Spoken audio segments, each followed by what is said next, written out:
Hi. I wanted to make a video of what's going on here at Dairy Boys Racing over the off season, getting this Aprilia RS660 ready to rip. I have a list of things to do for a track day, and then I have a list of things to do before I actually go to do a race, either a club race or a MotoAmerica race. So let's dive right in. The biggest thing right off the bat is just all the bodywork is off. The tail, the sides. There's actually a bunch of pieces that make up the front of the bike. It's a little complicated to get off. The taillight is off. There's currently a warning lamp on when you have the taillight unplugged. But once you get the race ECM, it turns this off, I guess. So I'm not going to worry about that. I'll tape all that up at some point. This is the Obd Ii connector for the bike. I think all Euro 5 bikes are going to have this same one. So normally on the 660, it's plugged in right here into this little mount. So I made this connector on the other side to bananas. I just ordered the pins online. You can find the same connector. And then this is what I'll get CAN and power off of for my lap timer. So that's a handy thing to have. It's just a battery tender. One quality thing to note, the seat was slammed on here and it moved the sticker, so I'll take that off at some point. But going right along, I have the stock rear sets. I just put on these Robum Engineering case covers. I was thinking about going with GB Racing or Woodcraft. You guys know there's lots of options, but these Robum ones are thick and they're steel, and I just feel like supporting the local guys is good. They're also MotoAmerica racers with Aprilias, so it's good to support those guys. A little bit of safety wiring done. I think the big stuff is done for a track day at least. I also have these Robum Engineering tank covers. There's a point to the tank here for sure, so hopefully in a crash this would help out a little bit. The radiator reserve stock is like up here, bolted to the fairing. So I got one of these Motion Pro bottles and I just made a bracket to hold it on the side here. So this is a lot sexier than having the big tank, and also the race bodywork. There'll be no room to mount that, and that'll be better in a crash. The front here is all stock bars, stock master cylinder. One thing I will do at some point is I'd like to design something to protect this dash, just because the bike won't start without it. It's probably tuned to the VIN number and stuff like that, which is it's one of the annoying things about having a fancy bike. If you break the dash in a crash, you're going to be really out of luck. So I might design a guard to go around that and get it 3D printed or something. We'll see how that goes. An interesting thing is this bike has a plastic fairing stay. So I hope that holds up nicely in a crash. Well, hopefully I don't have to deal with that. But yeah, it's an interesting thing. Plastic fairing stay. I made this Radiator Guard. It's just, you can buy like stainless steel mesh on Amazon and then put some duct tape on it. So, because it's got some sharp edges once you cut it, and then you can just zip tie it right to the, I don't know if you can see it from there, but you can just zip tie it to the radiator. Brakes are all stock. The other thing I did was, you probably can't see it, but the once you take the headlight off, I did another video about it, but once you take the headlight off, there's a CAN fault. Robum Engineering makes a little plug and play thing that's tucked away in here so that there's no CAN fault. Yeah, that's all stock. I'm just waiting for race bodywork. Then on this side, the Regulator Rectifier is also mounted up here. I don't know if that would work out with race bodywork, and I've seen some other guys do it where they move it to right here. So again, I made a little bracket and mounted that up.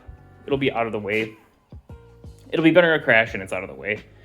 And the cables, the important cables are long enough to do it. You just have to reroute it through the frame here.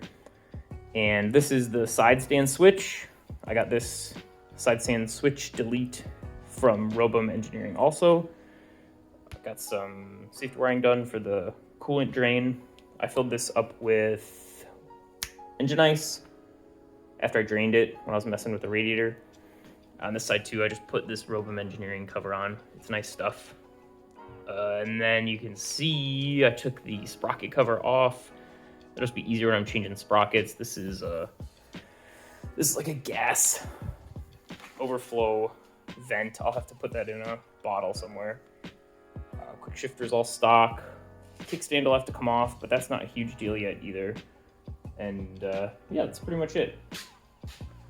The first time I'd like to ride the bike will be at a track day, hopefully this spring. And really the only thing I'm waiting for is bodywork. I can get armor bodies from Sport Bike Track Gear, which is one of my sponsors, and that stuff looks pretty good.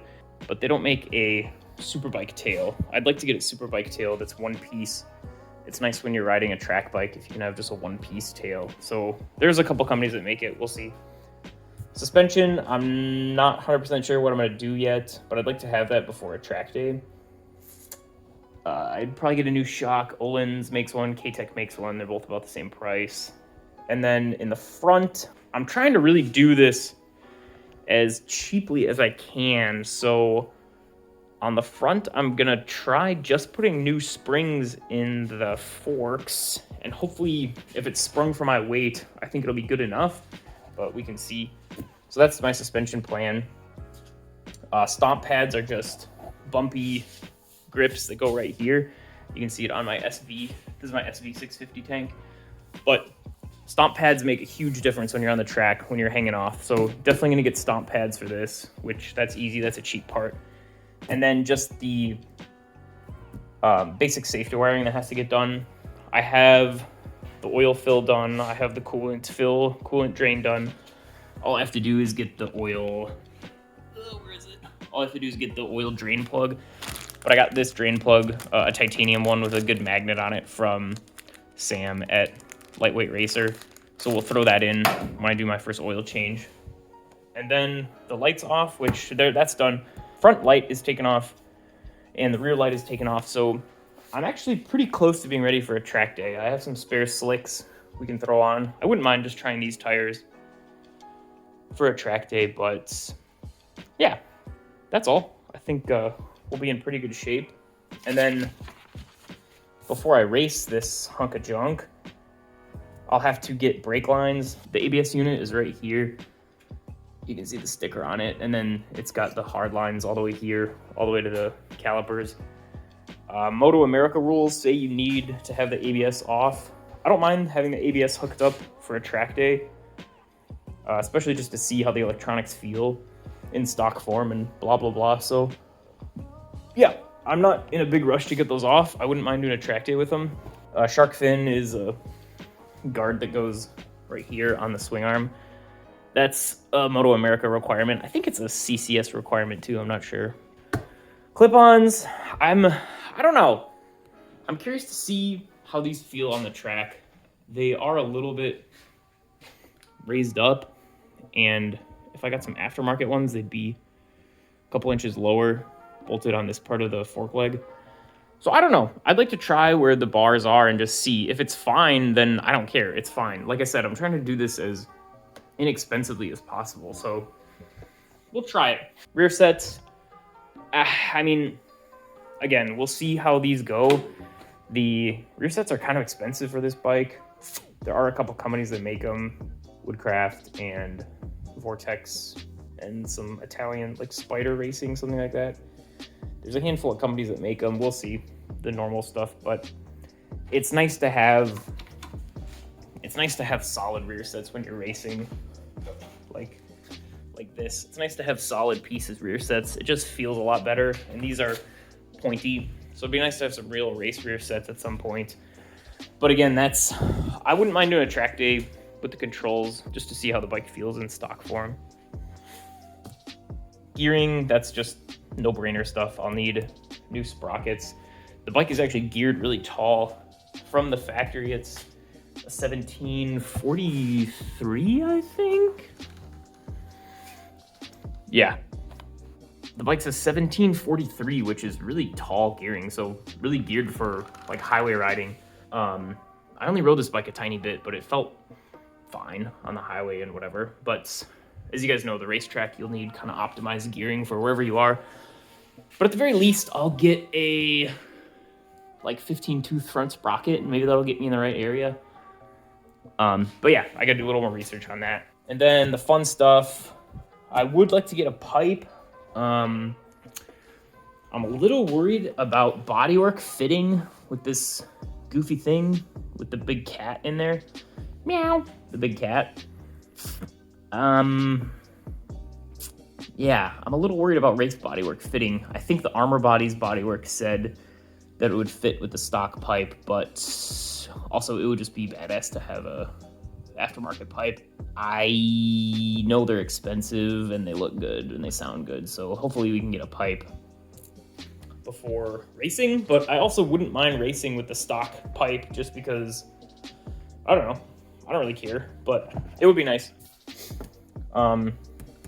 And then if I get the pipe, I do have to get a race ECM. I've seen some stuff online where the bike runs way too lean with the stock ECM and an aftermarket pipe. The bike just can't figure out the air-fuel ratio, I guess. I'd like to mess with this a little. It does have two O2 sensors, so the ECM should know what's happening in the headers, but maybe it's just not enough range for the OEM ECM to adjust it when you have a race pipe. You get some other fancy schmancy stuff with the race ECM. Like I said, the rear taillight goes off. You get a pit lane limiter. The electronics are changed a little bit. I guess the traction control and the engine brake are changed a little bit from the street. And the other nice thing is usually you'd have to get the quick shifter flashed at a dealer to be GP shift. So right now it's normal street shift. And usually if you go to the dealer, you pay like $200 or something, and then they can flash it to GP shift. But when you get the race ECM, it can do both ways, so that's also nice.